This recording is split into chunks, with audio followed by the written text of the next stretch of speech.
मेरा नाम हरचंद राय, मेरे गांव का नाम जाहिरो।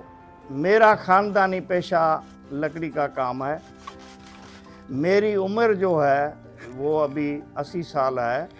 1960 से लेकर मैं इसी फन से वाबस्ता हूँ। मैंने तारीखी काम जो किया है वो उमर फारूक मस्जिद के एक दरवाज़ा है और 4 उनकी खिड़कियाँ हैं।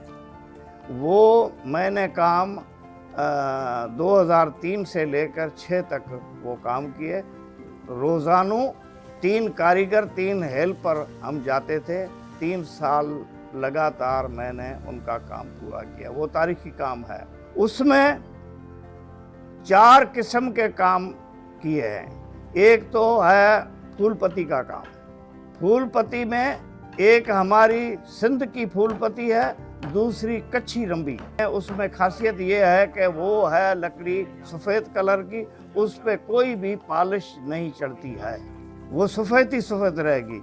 कभी भी उस पे कोई भी कोशिश करे दूसरा पॉलिश करने का, कोई कलर चढ़ाए, वो चढ़ेगा नहीं। ये सारे काम मैं अपने हाथ से करता हूँ। इस टाइम में भी, इस उम्र में भी मेरे पास 22 बंदूक का काम है।